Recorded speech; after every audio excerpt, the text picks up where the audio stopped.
Maryland was in the game, and this was their chance. I don't see them competing with Michigan. Penn State is a tough matchup. Ohio State's been struggling offensively, and Maryland was in this game, and just a couple of mistakes got the momentum swung, and it was over from there. Greetings and salutations, and welcome to the Odd Coaches Podcast. I'm your host, Dr. Keith Adams, and with me today for this Throwdown Thursday edition, our cavalcade of stars, starting with my point guard, my leader, G. Sumner. G, how you doing today, buddy? Back in the building, ready to talk some college football and some painful moments. Captain for life, Will Cotton is here. Will, how you doing? Doing great. As good as I can be. Let's talk about it. And our favorite administrators here, especially for segment 2, Robert Abney. How are you doing, sir? As always, sir, I am living the dream. Let's talk some college football, man. All right. So, segment 1, we're going around the territories. A lot of stuff to talk about. Segment 2, there are a couple of issues that we need to address. And again, I'm glad I got my administrator here.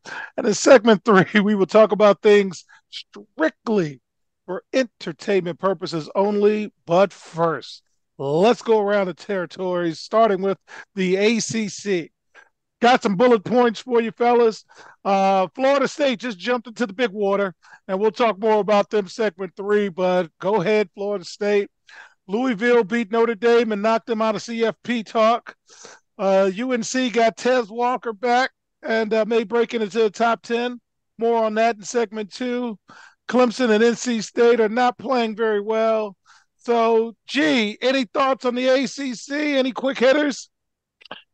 Just Florida State's position to make a playoff run. Not a whole lot to talk about in that conference outside of that. Maybe North Carolina. But, yeah, Florida State, keep on trucking. All right. American Conference. Nothing earth-shattering there. Top teams of Memphis and Tulane. Will, do we care about the American this year? Unless you're gambling, no. All right. Big 12. First of all, thank you to Robert, because as a result of his hyping up the Texas State Fair, I paid a little bit of extra attention to Oklahoma and Texas. And in segment 3, you will see how that worked out for me. The Big 12's in trouble, though, because nobody's ranked. And you're going to beat up a bunch of bums. But shout out to Oklahoma and Coach Venables for the win. Robert, any thoughts about the Big 12? Your conference, sir. Other than, I mean, my only thought is on the OU Texas game, and if you're Texas, you got to score from the 1 yard line. That's it. What you want to win the game, you got to score from the 1. Yes, indeed. Okay. So, Will, I'm going to start with you on this one with the Big Ten. Ohio State and Michigan covered. Iowa's 5-1. Wisconsin's 5-1. Maryland, as you predicted, Will, punched them in the face, and then they got punched back. But that's okay. Penn State had a bye this week. What are your thoughts on the Big Ten? Big Ten is wrapping up like it should every year. It does. You get Ohio State, Michigan, and Penn State right coming on the back end. But it's good to see Maryland, man. I love to see that another team that's kind of in there making it a little interesting for people. I think they're not there, but they're on the doorstep of having an upset. I think last season they got very close being Ohio State and Michigan last year. This year, another close one. But they'll have the chance again this year. They got Michigan left and they got Penn State. If you want to watch good, exciting team that's not like an Alabama or a Georgia team, the Maryland team is very fun to watch. Keep watching them, and they'll definitely be in a bowl game. So I'm excited about that. Yeah, we got to clean up some of those mistakes, though, because they were in it. And they were there. Yeah. G, did you watch the game, sir? I watched the whole game, rooting heavily for Maryland, and Talia played a pretty solid game and made, 3 key mistakes. One at the end of the half, the pick 6 that got Ohio State on the board because they couldn't score. And then they're in the game. I think the game might have been tied or Maryland was down 7 at the time. And they throw Talia throws another interception, rolling out, just trying to make something happen. outside of that, he played well. Maryland was in the game, and this was their chance. I don't see them competing with Michigan. Penn State is a tough matchup. Ohio State's been struggling offensively, and Maryland was in this game, and just a couple of mistakes got the momentum swung, and it was over from there. All right. So HBCUs. First and foremost, love and respect to Morgan State. Morgan State is an HBCU just in Baltimore. Morgan State has been very, very kind to the CK family. We have had students visit Morgan State over the years. They have rolled out the red carpet, and they had a shooting on campus, and they canceled homecoming activities. And my alma Mm, mater, Bowie State, invited them, and then Bowie State had some issues there. So mm, again, our thoughts are with them. But Howard, shout out to them. They played Northwestern tough. North Carolina Central is 5-1. FAMU is 5-1, and Jackson State 4-2. So those are the teams to watch in the HBCU world. Group of five, Conference USA. Liberty's 5-0, Jacksonville State's 5-1, and that's about it. So if you're bored during the week and you want to do a secondary game, if you see Liberty on, kind of pay attention to them. They score a lot of points. And Jacksonville State is like in their first year of FBS, and they're a nice story. That's about it. The Maction starts. I think Maction starts Tuesday. Can one of you guys check the schedule while I go through and say Toledo, Miami of Ohio, and Ohio are 5-1? That's about it. So if you see some Maction action, I don't know if it starts on Tuesday or not because that's when they get their TV time. That's about it. Will, does Maction start Tuesday this week? I don't think Tuesday, so. Tuesday, October 10th, Louisiana Tech, Oh, it's in the um, Okay. Middle Tennessee, and we got three MAC games: Coastal Carolina, Liberty, and Jacksonville State on Tuesday Okay. night. mm, Okay, so pay attention to some action. You can get yourself some money, but wait, this comes out Thursday. Too bad for you. Start watching action. All right, Mountain West. We told you last week Wyoming was good. We told you. We said, mm-hmm. man, Fresno State's going to play Wyoming, and then Wyoming's going to play Air Force. So Air Force, you're on the clock because Wyoming took care of Fresno State. And if Wyoming gets both wins, they're in the top 25. It's Hey, getting cold. It's getting cold. Sun Belt Conference. Marshall's 4-1. Pay attention to Marshall. They're winning some games like very quietly, and JMU has a bye. So now I want to stop at the Independence, and we're going to talk about this game because Notre Dame let it get away, and now you're just playing for a bowl game placement. And I'm going to start, Robert, with my players on this one because when you're the game of the year on everyone's schedule, it's just different. Will, you have seen teams that can't walk and chew bubblegum give you the hardest contest of your life. Tell me your thoughts on the Notre Dame game. Notre Dame is just, they're not used to being the powerhouse again. Um, they go into these games and they're lackadaisical and there's just no hunger. There's no urgency. Even against, I believe it was against UNC.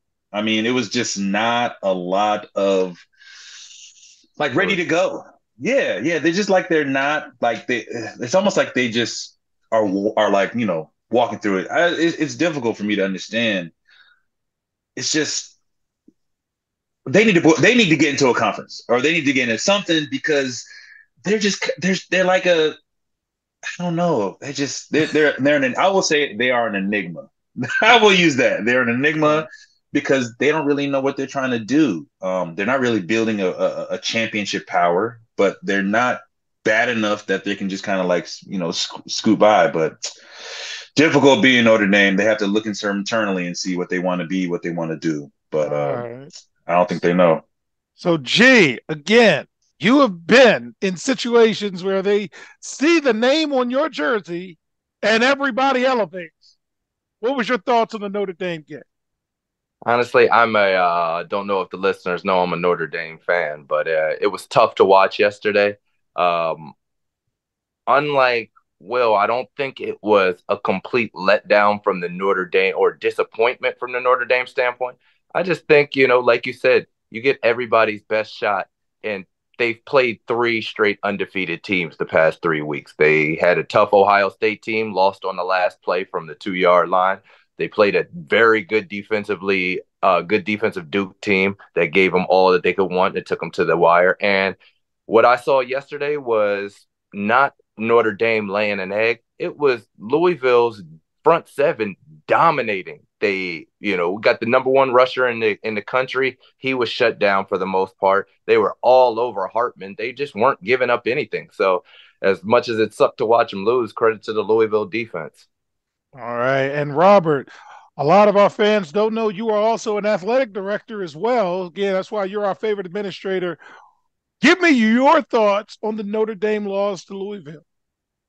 Well, two things. Number one is I think, and we've seen this with Notre Dame throughout the season. I think that their play is undisciplined, and at some point that gets you into trouble.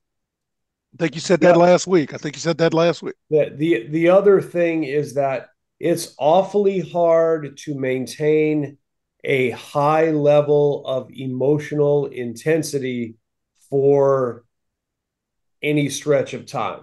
And I think that this week was probably a result of them just not being able to sustain that for the length of time that was needed. I mean, you play three undefeated teams in a row. You're Notre Dame. Everybody's going to give you their best shot, and you have to be able to match that. And they just couldn't. And that's I don't think that's surprising. You have to have a pretty significant talent gap to surpass that, and they don't have that. And that's what happens. Yeah. And to wrap up with that, nobody's going to feel sorry for you because I think they got new USC next week. Yeah, right. The party keeps on going. And that's exactly what I would have said in the locker room, and nobody feels bad for you. So suck it up, Buttercup, and let's get back to doing this. But in terms of national significance, well, it's over. Yeah, man, you just a game now, buddy. So I hope we win enough to get into a reasonably respectable bowl game. So with that, we're jumping to the Pac-12. USC, I'm going to date myself, fans, because I'm 51. They lost cool points. So we ain't going to call them no more. They're out of the top four, and they're about to hit a stretch where they're about to get snapped because Notre Dame's coming. Washington's coming. Oregon's coming. Nobody feels bad for USC. So you're not good anymore. Good luck to that. UCLA, Washington State, Oregon State all have one loss. Good teams are on byes this week. Keep an eye on Washington. That's the team that might throw a monkey wrench in everything. And of course, hey, Colorado won a game they were supposed to win. They're still not playing well. Dion had his little press conference, said they play like hot garbage. But when you're one deep at every position, and you're really not one deep at every position, I'm just going to say that out of kindness. Congratulations. You're 4-2 now, and it's on to Cincinnati, to quote Bill Belichick. Any thoughts on the Pac-12, sir? Not really. I think we get a lot of answers, start to get a lot of answers next week with USC, a real chance at losing against Notre Dame next week. And then we get that Washington-Oregon game, which will kind of shape everything until we start pushing to the last couple of weeks. Go Washington. We don't like Oregon. All right. Back to the SEC as we close up. It's not a Cliff Kingsbury situation, Robert, but I didn't like that dude. Are your wins good? So when we look at the CFP, and that's all we care about, we only care about the playoffs. And this year is the last year for 4 teams. Are your wins any good? Georgia's bored, and they're still beating people. So stop it with, I don't know why they ranked Georgia number 1. They're just lingering on last year. It's an outdated system. Yeah. Okay. Georgia's won. So let's stop that, people, okay? Alabama's still good. They're just not Georgia good. But you see, they're better than Texas A&M and everybody else. Okay, Mm-hmm. they're just not Georgia good. And the loss of Texas, man, that's a lot to deal with Alabama. And you're seeing how when you go to people's homes, it's just different. A lot of one-loss teams: Alabama, Ole Miss, Missouri. So, Robert, close us out with the SEC. Any thoughts about real football? I mean, SEC football, because we always say that for last, because it's just different in the SEC. I will say this: Georgia had just kind of been playing, and everyone's like, "Oh, they're not very good." Well, I think yesterday they decided, you know what? Maybe we need to show a little something, just to remind everybody. And I mean, they just laid the wood to Kentucky, just beat them like a bunch of rented mules. And uh, Georgia's pretty good, and that tight end Brock Bowers is Oh, he's pretty. serious. He's He's serious. pretty good. So until they lose, it is Georgia's table to run. Let me say. Yeah, and I will close because I got two of my players on. When people talk a little too loud to both G's and Will's teams, oh, you really want us to play? It's just a little different when you really, okay, fine.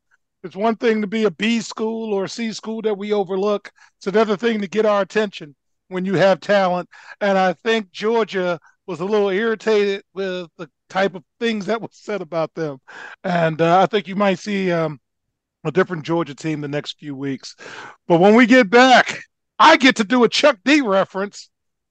Tell you about that shortly. We'll be right back on the Odd Coaches Podcast.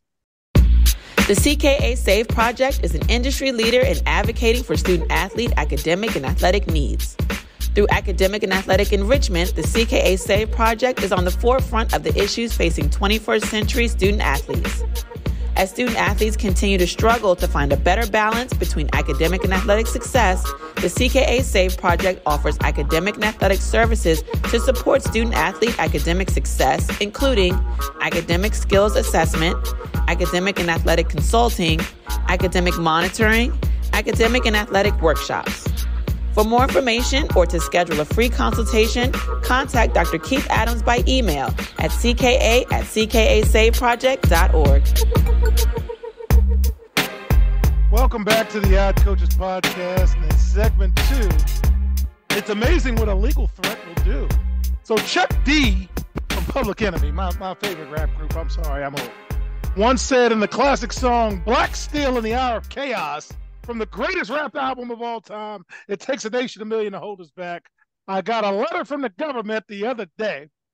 So the North Carolina Attorney General Josh Stein wrote to the NCAA regarding Tez Walker, and here's just a little snippet from his letter.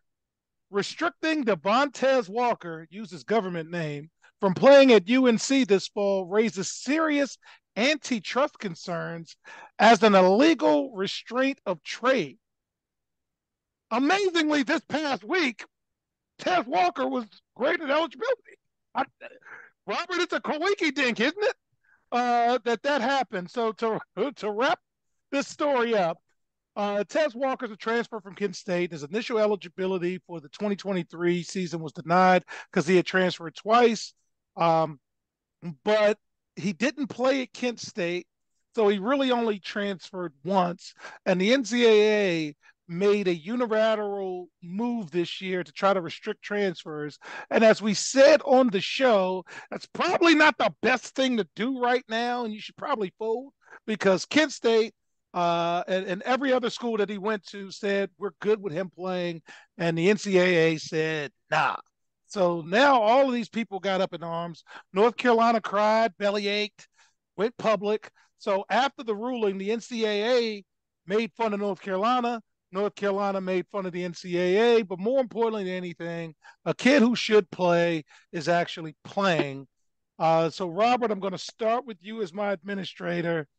Do you think the letter from the Attorney General had anything to do with it, or did the new evidence that the NCAA cited that North Carolina didn't provide, was the reason for Tez Walker being able to play. The floor is yours. The problem with stuff like this that the NCAA does is that it's basically arbitrary. It's basically arbitrary. They get to decide what they're going to do, how they're going to do it, when they're going to do it.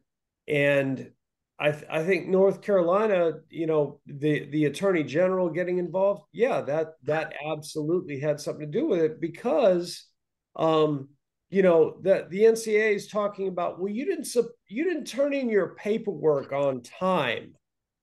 Mm. What? Why are we arguing about whether paperwork was turned in on time? Was it turned in or not? If they provide documentation, the kid's eligible. That's it. It's not hard. Gee, you're the businessman, sir. Do you think there was causation with this, or additional information was provided and we said let him play? What do you think, G? I think this involves two of my three least favorite things surrounding college sports, particularly football right now. The NCAAs as a governing body doing whatever they want until they're threatened with legal action to force them to do what they should have done in the first place. And then just the transfer portal. All we're missing is conference realignment in this story, and it would have had the trifecta. But transfer portal, we got kids transferring 2-3 times and playing 6 or 7 years, and it's just more of the same in college football to me. I'm glad the kid's gotten his the authorization to play, but just sick of it all. All right. So with that, we're going to get to the portal in a moment. But Will, I want you to do this exclusively. Let the whoopings commence. After adding Oregon and Washington to its ranks, the Big Ten announced its newest version of the future football schedules. We've got some big games coming. So in the 2024 season, the new teams will feature several away games, with Oregon traveling to Michigan, Purdue, Wisconsin, and UCLA. USC will travel to Maryland. I might go to that game. Michigan, Minnesota, UCLA, and Washington. UCLA will go to Nebraska, Penn State, UCLA at Penn State. Oh my goodness. Rutgers and Washington, and the Washington Huskies will travel to Indiana, Iowa, Penn State, Rutgers, and Oregon. Will, what do you think about the new Big Ten? Any thoughts before we get G mad and talk about the transfer portal? I'll start now. It's not sexy. It is not sexy. It is, you don't get me wake. You're not going to wake me up early or to keep the watch. I'm just not interested in those games. I'm just not interested. Like again, I'm just not interested in them. They're doing their best. Trust me. Oregon's, UCLA, USC. You're getting names, but still the thing that you're running into is that we're just not interested in the Pac-12. So you bring these players out here, we just don't want to watch them, and the worst is that you're going to make go our teams to go all the way to the West. I ain't gonna lie. I'm not watching Oregon versus Penn State at 10:30 at night, or Oregon versus Rutgers. Like, come on, what are you doing? It's I get what they're doing. They're trying to get a national kind of view, so you get 12 o'clock, 3 o'clock, 9 o'clock kind of thing. You got four windows to do, sir. I mean, business. That's business. That's it. You're gonna have eyes, but I don't think it's gonna. I mean, again, people are still running through SEC.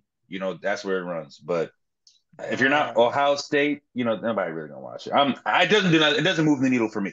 I'll say that. Okay. So, Robert, I'm going to let you respond because G is salty. There's a transfer portal update. The NCAA Division I Council approved changes to the transfer portal window that will shrink the number of days for student athletes to enter their name in the portal. The rule change will impact all sports and give players 45 total days throughout the year to enter their name into the transfer portal. Each sport will have 45 total days, but it will be divided differently by sports. For example, before the rule change, the window for football will open up the day after the college football playoffs are announced and would stay open for 45 days. The next period will open April 15th to April 30th. which will remain the same, but under the new rule, there will be a 30-day window after the season and 15 days in the spring. Robert, you are our administrator. They have wrinkled the rule a little bit. Are we for or against it, sir? I don't know as it really matters. They're still leaving. Yeah. I mean, they're still not going to be there. I think this is the NCAA's way of trying to go back and fix the transfer portal. It's one of those things again where, unintended consequences. If you had just decided before all of this happened, hey, this is what it looks like. Here are the rules. Here's how we're going to legislate it. If they had just done that to start with, none of this would be happening. But because they were told, you're going to do this, they had to go back and figure it out. And they just, it's still going to be a mess. It's not going to be any better. G, you have permission to close the segment out. They changed the rule. They shrunk the window. Are you happy now? No, I'm not happy. I'm happy players have the option to transfer. How long your window is, I could care less. Again, college sports is headed, it's the anti-WNBA. They're headed in the wrong direction, ruining matchups. Players don't stick with programs. You don't get to know them as part of that program. So, it's modified professional sports at this point. So whatever. Okay. With that, fans, we'll come back in segment 3 to talk about things strictly for entertainment purposes only on the Odd Coaches podcast. The reviews are in for Dr. Keith Adams' book, Finding the Balance, My Personal Journey to Academic and Athletic Success. College professor and student athlete academic expert Dr. Lisa Rubin said, "There is nothing out there like this book, so I do hope people will pay attention and give it a read." Former George Mason standout Fowler Campbell said, "Consider this book an opportunity to work directly with Dr. Adams just like I did. I assure you that there will be something you can take away that will be useful to you throughout your personal journey." Ryan Waite, a recent college graduate who is a software engineer, said, "I like how the book is based on research, which makes it good for general students as well as student athletes." The book serves as both a memoir to Dr. Adams' 30-year academic and athletic career, as well as an instructional guide to assist student athletes, parents, coaches, teachers, and administrators navigate through the challenges of finding a better balance between academic and athletic success. The book includes over 15 personal stories and anecdotes from Dr. Adams, along with numerous former players and colleagues from a variety of sports and endeavors. You can order your copy at www.ckasaveproject.org. From the main page, simply click CKA Save Project Services and order the Find the Balance book. For more information, contact Dr. Keith Adams by email at cka@ckasaveproject.org. Welcome back to the Odd Coaches podcast. And in segment 3, we're going to talk about things strictly for entertainment purposes only. All right, so the OCP top 5. Okay. And Georgia's number 1. They're the SEC representative. And until otherwise noted, they're going to win the SEC and they're going to be in the top 4. Next year, we'll have the 12 teams and we'll talk about more teams, but there's no need to do that right now. So I know Talking Head shows got to have stuff to talk about, and God bless you, but we're the odd coaches. We're educated people. Number 2 is Michigan. Yes, they're there. Number 3 is Ohio State. Yes, they're there, and they're going to be there until they play each other at the end of the season, and then one team leaves and the other team stays. That's how it works, and they're going to win the Big Ten championship because Iowa's going to be on the other side, and when they play somebody with some fast kids, they're going to – scores will be like 56-20, and then there you go. Okay, so now Florida State replaces USC because Florida State has a win over LSU, which actually is a good win. And USC is about to go through 5 weeks of, oh my goodness, we're really not that good, because that defense is bad. That defense is really, really bad. And now you're about to go against really good teams. I'm going to call it now. Notre Dame's going to beat them because they're they're playing people every week, and USC ain't played nobody. Yeah. And but again, I haven't seen the spread, none of that stuff. And then Fresno State blew an opportunity. Again, I'm sorry. Wyoming's good. So there's no really good group of five team. I'll wait another week to do that. So now USC is going to hang around. We didn't forget about you, Oklahoma. You're hanging around there. But here's how it's going to be booked. Again, I'm a wrestling fan. Oklahoma's going to run through the Big 12 because it's bad. Texas is going to run through the Big 12 because it's bad. And then Oklahoma is going to do the honors in the Big 12 championship. And Texas is going to get his win back. And then everybody's going to say, is Texas back? That's kind of how I see it. Okay. Not that it's predetermined, wink, wink. But that's kind of how I see it. Robert, talk to me about your thoughts on the top four right now. Am I wrong? Am I out of pocket? What do you think, sir? Well, I want to go back to what you said about Notre Dame beating USC. Notre Dame can't score enough to beat USC. You could lock them in Notre Dame Stadium all night by themselves, and they couldn't score 56 points. I mean, Kelly's going to clip that, and that's going to be the beginning of the show this week. I just they can't score that much. They just can't. That being said, you're right about USC's defense. They can't stop.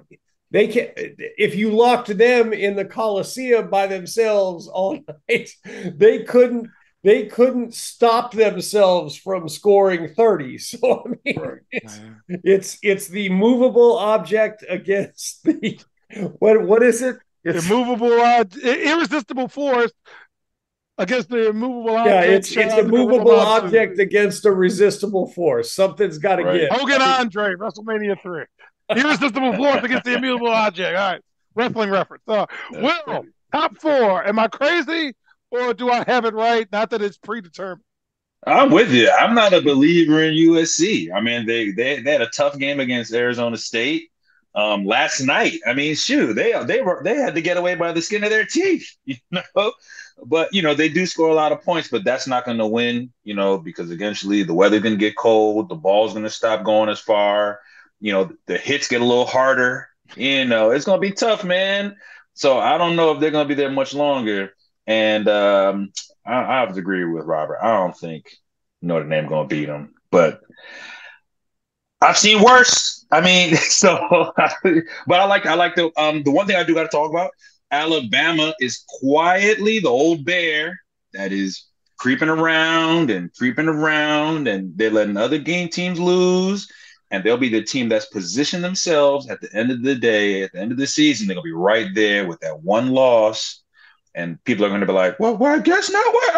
We're again. All right. Gee, what about you before we get to the entertainment purpose only? I like the top four: Georgia, Michigan, Ohio State, Florida State. I think Michigan, that Big Ten is going to play out, and we'll see Michigan, Ohio State, or Penn State. Someone go to the forefront. And then you've got Washington and Oregon. This coming week will show a lot to, see who's that team on the outside or moving into to take that Ohio State / Michigan spot. And then to Will's point, you got Alabama creeping back into contention. Now they're going to have to beat Georgia. Unfortunately, the second loss could mean their doom, especially if it keeps them out of that SEC title game. But there's really no one else outside of the three Pac-10 teams to include USC, although I got them losing to Notre Dame this upcoming week also. But Washington State laid a dud and got knocked out of contention. There's really nobody else. Yes. All right. So season-long bets. Clemson over 9.5. They got to win out. They're 4-2. Tulane over 9. They're 4-1. Maryland over 7.5. They're 5-1, and they'll get back on the winning track next week. Texas over 9.5. They're 5-1. There's nobody else in the Big 12 that they got to worry about. Troy is over 8. They're halfway there. They're 4-2. Notre Dame over 8.5. They took an L, so that's starting to bother me. Utah over 8.5. They're 4-1 on the bye. Tennessee over 9. They're 4-1. They had a bye. Last week I was 3-2. This week I was 2-3, and G brought up one of the reasons why I was 2-3. So for the spread, I took Oklahoma plus 5.5. Thanks, Robert. They showed all of the fried food at the Texas State Fair. Oklahoma got the win outright. I should have picked them as the upset, but I was too chicken. Can't lie. Over under Texas over 60.5. I was sweating at the end, and then they scored a couple of touchdowns. And yes, I was in the BJ's restaurant with my son celebrating .5's birthday, belated. And when did BJ's become expensive, by the way? It was like $70 for a pizza and 2 Pazookies, but I digress. I had Fresno -6 and Kansas under 64.5. That was a dud. I had a 3-play of Wisconsin, North Carolina, and Notre Dame. Now, look, Louisville was excited about playing you. All the fans were there, the pomp, circumstance, but you're supposed to win that tough game and leave. Notre Dame just got beat straight up. And then my upset was Washington State over UCLA. And as G said, they laid an egg, and it cost me. So last week, fans, my wife's not mad. I was down $11.82, Will.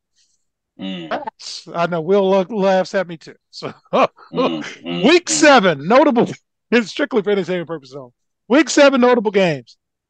Stanford, Colorado is Friday. So let's pay attention to that. I might put a secondary bet down on that. Syracuse plays Florida State. Let's see if Syracuse can make some noise.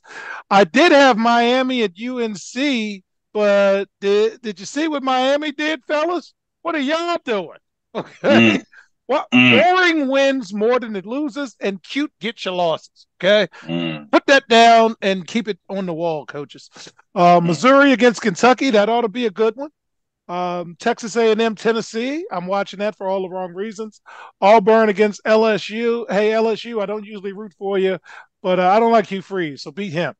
Illinois against Maryland. Maryland should get back on a winning track. Pay attention to Georgia Southern versus JMU. JMU's coming off a bye. Georgia Southern's not a bad team.